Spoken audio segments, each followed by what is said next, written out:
Sa mga pagsubok ng buhay, may kasama ka. Ako po si Father Fiel Pareha at ito po ang ating segment, ang Daily Devotion, na kung saan tayo po ay magdarasal, magbabasa at magninilay kasama ng salita ng Diyos sa buong taon. Manalangin tayo.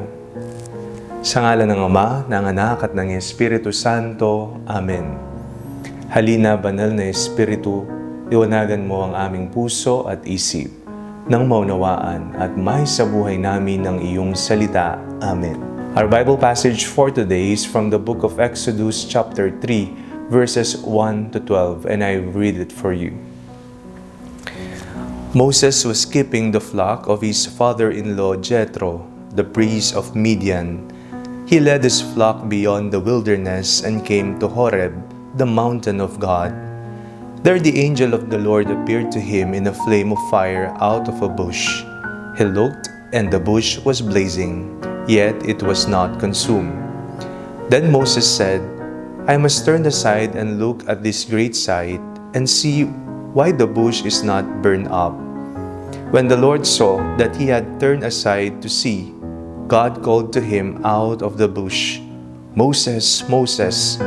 And he said, Here I am. Then he said, Come no closer, remove the sandals from your feet, for the place on which you are standing is holy ground. He said further, I am the God of your father, the God of Abraham, the God of Isaac, and the God of Jacob. And Moses hid his face, for he was afraid to look at God. Then the Lord said, I have observed the misery of my people who are in Egypt.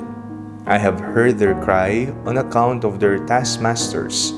Indeed, I know their sufferings, and I have come down to deliver them from the Egyptians and to bring them up out of that land to a good and broad land, a land flowing with milk and honey, to the country of the Canaanites, the Hittites, the Amorites, the Perizzites, the Hivites, and the Jebusites.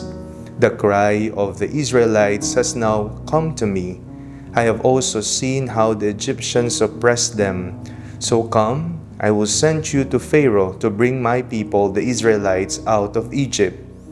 But Moses said to God, Who am I that I should go to Pharaoh and bring the Israelites out of Egypt?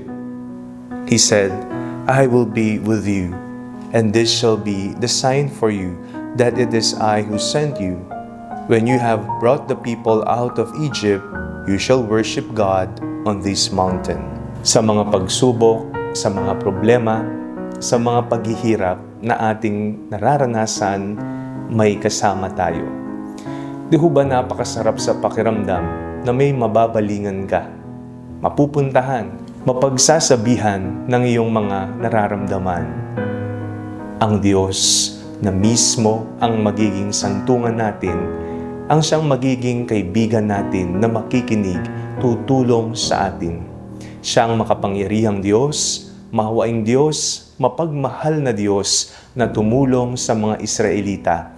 Nung tinawag niya si Moises, nung nagpapastol siya, napakinggan po natin ang kasaysayan kung papaanong tinawag ng Diyos si Moises para tulungang mapalaya ang mga Israelita mula sa kanilang pagkakaalipin. Hindi nang iwan ng Diyos. Napakinggan ng Diyos ang mga luha ng mga Israelita mula sa pagmamalabis, pagmamalupit ng mga Ehipsyo. At ngayon, pinapalaya sila at tinatawag niya si Moises upang manguna sa pagpapalayang ito patungo sa lupang pangako. Tayong lahat ay pinapalaya ng Diyos sa kung anumang umaalipin sa atin.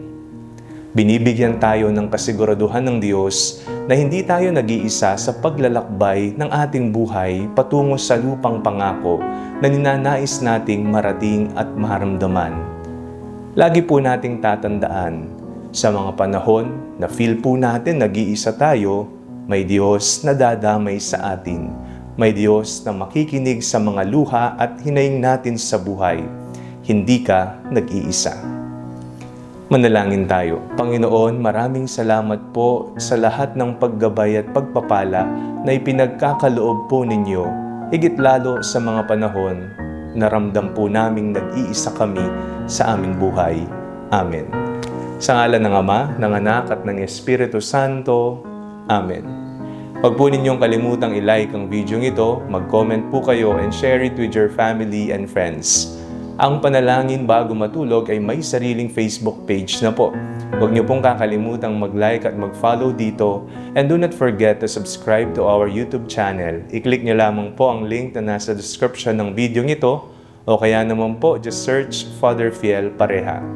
At kung nais niyo pong maging updated sa ating pagpapahayag, you can join our broadcast channel dito po sa ating Facebook page, o kaya naman po sa ating bulletin board sa TikTok app. God bless you po.